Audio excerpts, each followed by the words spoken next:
defense attorney. Thanks for joining us here on News Nation Now. Thank you. So, Ronald, what are you expecting to hear from the prosecution's star witness? And will jurors even believe what Michael Cohen says, given his history of even lying to Congress in previous testimony? Isn't that strange? We have somebody who, in a civil trial in New York, admitted to lying in a federal case. We have somebody who's been disbarred.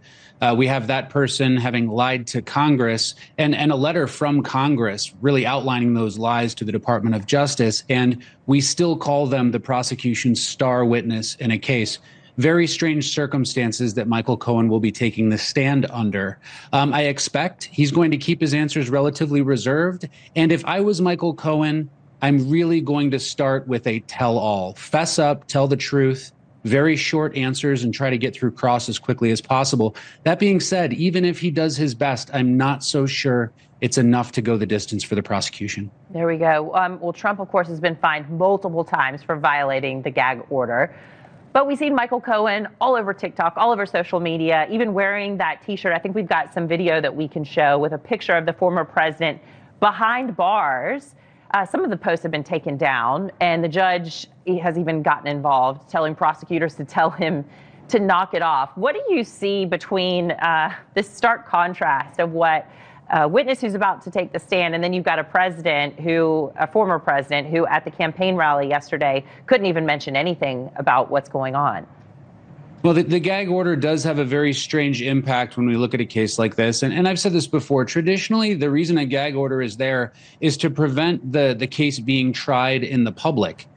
That being said, when the case is already being tried in the public by the prosecutors, by Michael Cohen, by Stormy Daniels, by every single person, including Alvin Bragg, who issued that statement of facts release very early on, a gag order is no longer necessary to prevent this kind of activity. I think it shouldn't have been implemented. That being said, the violations have only been fined so far. Thankfully, we haven't looked at jail time. Okay. Well, I want you to take a listen to Michael Cohen. This might give all of us an idea of what his tone could be like tomorrow while he's on the stand. Listen.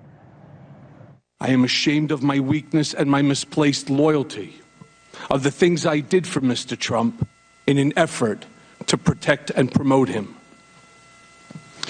I am ashamed that I chose to take part in concealing Mr. Trump's illicit acts rather than listening to my own conscience.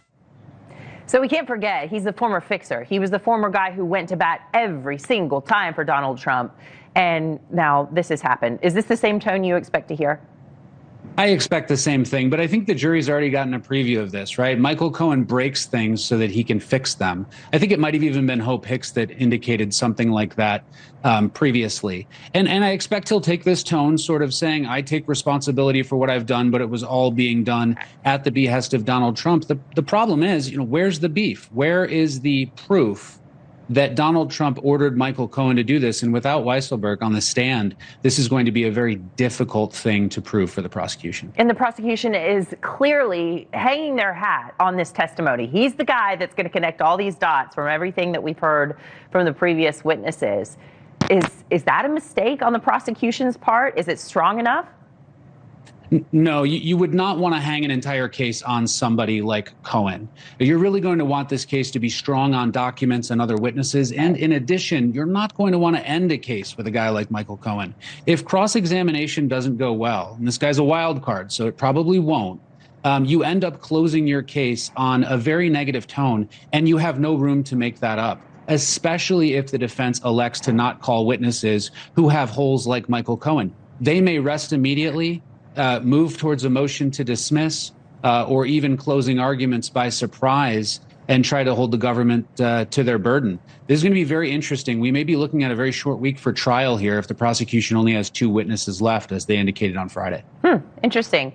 While you're here, I want to get your take on this as well. We're going to switch gears now. A New York Times report shows that Trump may owe $100 million in taxes for allegedly writing off the same Chicago skyscraper twice.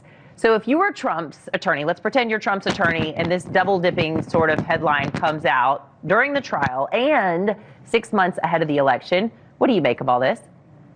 Again, it's an issue with the gag order. I don't think Donald Trump can really say much about it, but thankfully there are people in his organization who have.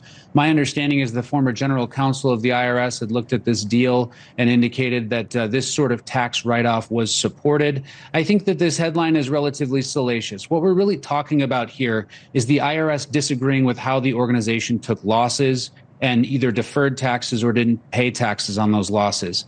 I'm not too sure of the complicated reasons this might have been done, but that's a dispute that Donald Trump and the IRS can have that will probably go to litigation and result in some form of settlement. But certainly it does have an impact and makes him look like a cheat if the jury was to hear this news of $100 million. There you go. All right. Well, Ronald Chapman, federal defense attorney, appreciate you coming on News Nation Now. Thank you very much. And happy Mother's Day to your mother.